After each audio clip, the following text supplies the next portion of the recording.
성도 여러분 안녕하세요. 구원의 은덕들 살펴보고 있습니다. 소명, 중생, 회개, 신앙까지 살펴보았습니다.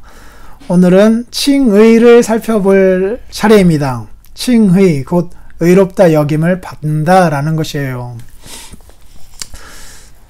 한편으로는 이것이 마지막 주님 재림의 때에 우리에게 주실 것이기도 하죠. 그때 완전한 의를 우리에게 선물로 주실 뿐만 아니라 완전하게 이롭게 된 우리들까지도 하나님이 선물로 주실 거예요. 그런데 이 땅에서는 이 완전한 의와 우리는 완전히 무관한 채 살아가다가 마지막 날에만 그 완전한 의를 얻게 되는 것이냐? 그렇지는 않대요. 그렇지 않대요. 믿음으로 말미암아 의롭다 여김을 받았다라고 성경이 얼마나 많이 말씀하고 있는지를 보세요. 그 의는 완전한 의예요. 그것 이전에는 우리는 하나님 앞에 완전한 죄인이었어요. 그런데 그 이후에는 이제 우리는 더 이상 완전한 죄인이 아니라 하나님 앞에서 온전한 의인으로 설 수 있게 된 것이래요. 더 이상 죄인이 아니라 하나님의 아들, 딸로 살아갈 수 있게 된 것이래요.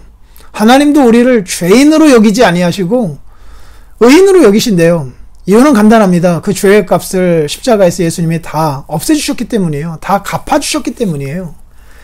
그래서 십자가에서 죽으시고 얻으신 그 의, 부활하신 그 의를 우리에게 선물로 값없이 주신 거예요. 그래서 정가된 의이다라고 강조합니다.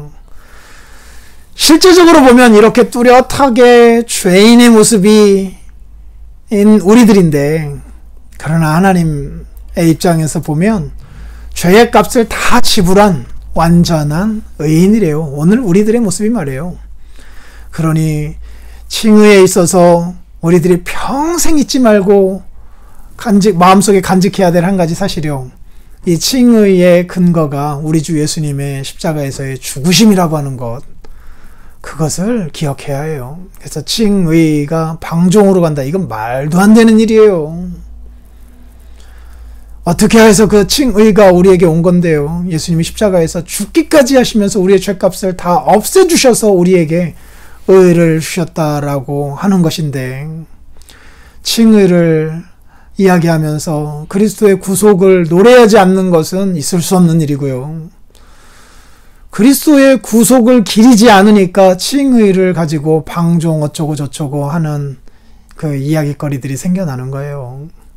그럴 수 없습니다. 칭의를 생각할 때마다 그 의를 이루신 예수님의 구속의 은총을 기려야 하는 거예요. 그리고 기리게 되고요. 그리고 생각해 보세요. 하나님이 우리를 의로운 자라 여기셨는데 끝까지 불의한 자로 살도록 내버려 두시겠습니까? 그럴 일은 없어요. 그럴 일은 없다고요.